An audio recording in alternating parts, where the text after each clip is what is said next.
Ерте-ерте, ертеде, ешкі жүні біртеде, ертегі айтып бермесен, ұйықтамайтын еркелер. Сандығымды сиқырлы сендерге арнап ашайын. Сандық толы ертегі шашу еді шашайын. Теледидар төрінде, ертегілер елінде,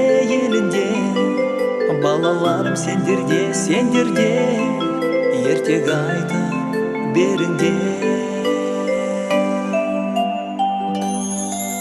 Тау көтерген толағай, жолбарыспен алысқан, көл тауысар қомағай, теңізді тауысқан.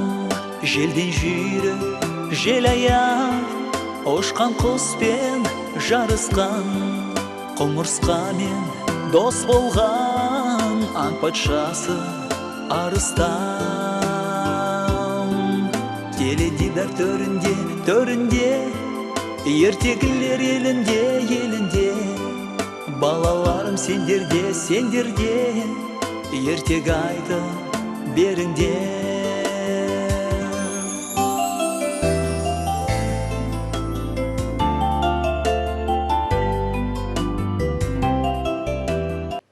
Kеш жарық, құрметті менің кішкентай көрермендерім. Бүгіннен бастап, өздеріңе арнап, ертегілер елінде атты бағдарламаны ұсынып отырмыз. Ал енді өзімді таныстырып өтсем, сол ертегілер елінен келген қаңбақ аталарың. Ай, мен болам балалар. Ай, бәрімізде ертегі тыңдағанды жақсы көреміз, ә? Солай емес пе, балаларым? Олай болса, әр күні осы уақытта сендермен бірге ертегілер еліне саяхатқа шығып отырамыз. Ал менің көмекшілерім өздерің боласыңдар. Яғни, ертегі айтатын да сендер боласыңдар. Я, мына отырған өздерің. Сен? Және сен. Ай, ол үшін біз әр күні ертегі білетін балалардың үйіне қонаққа барып отырамыз. Бір күні ертегі тыңдауға сенің үйіне де барамыз. Сондықтан сен де ертегі айтып беруге дайындала бер. Ал бүгін бізге Салтанат деген қызымыз ертегі дайындап қойған екен. Ендеше бәріміз Салтанат қызымыздың ертегісін тыңдап көрелік. Мен сендерге түлкі мен бөдене туралы ертегіні айтып беремін. Ертеде бір түлкі болыпты. Оның қарны ашып келе жатқанда бөденені ұстап алыпты. Сөйтіп бөдене жалыныпты. Мені жіберші депті. Сен маған 3 тілегімді орында депті. Жарай депті. Біріншіден сен мені тойдыр депті. Екіншіден күлдір депті. Үшіншіден қорқыт депті. Мақыл депті. Менің артынан еріп жүр депті. Келе жатқанда бір апа, бір әже сиыр сауып отыр екен. Со бөдене қанаты сынып қалған сияқты әженің қасына келіп қанаты сынып қалған сияқты қоныпты. Сөйтіп әже мен оны ұстап алайын депті. Ұстайын дегенде пыр етіп ұшып кетті. Ұшып сөйтіп ұзаққа кете беріпті. Түлкі шелекті тастапты да ұзаққа кете беріпті. Сөйтіп түлкі шелектегі сүтті ішіп алыпты да ішіп алыпты да, тойып жатқан кезінде бөжене не болды, тойдың ба депті. Я, енді мені күлді депті. Жүр, менің артымнан жүрдіңінде. Апа мен ата сөйлесіп отқанын көріпті. Скамейка, есік алдында отырғанын. Атасы ағаш тұранып отыр екен. Ал әже сөйлесіп отыр екен. Бөжене келіп әженің басына қоныпты. Оны көрген ата не қылыпты? Кемпір, тоқтай тұр.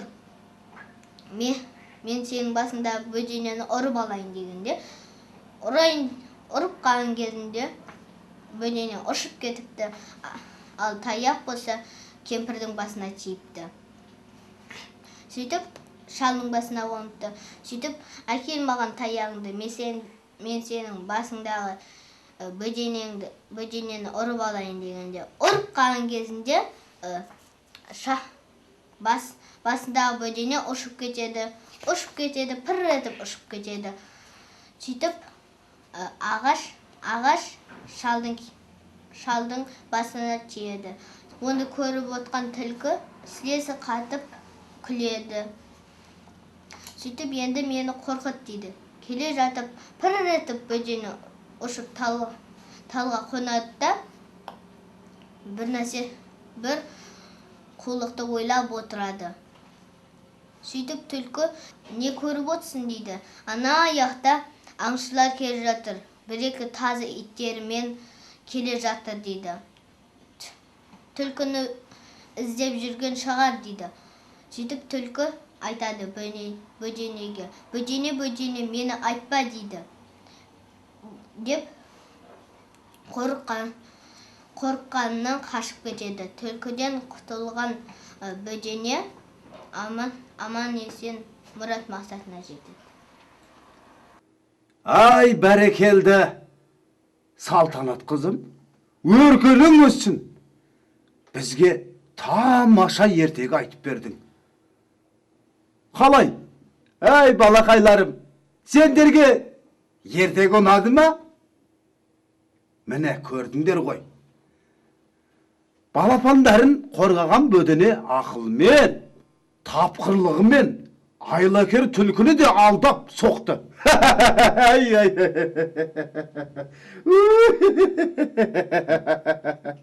Ай, бәрекелді Салтанат қызым.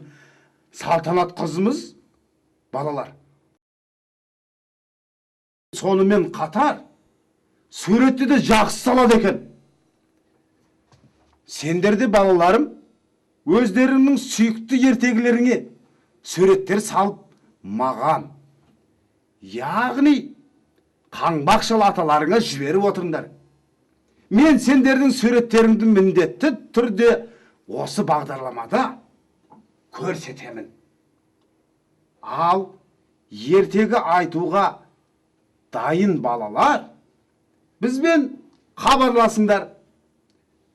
Біз сенің үйіңе барып, ертегі тыңдаймыз. Енді еркелерім ұйықтайтын уақыттарында келді. Жайлы жатып, жақсы тұрыңдар балаларым. Теледидар төрінде, ертегілер елінде, балаларым сендерде, ертегі айтып беріңдер.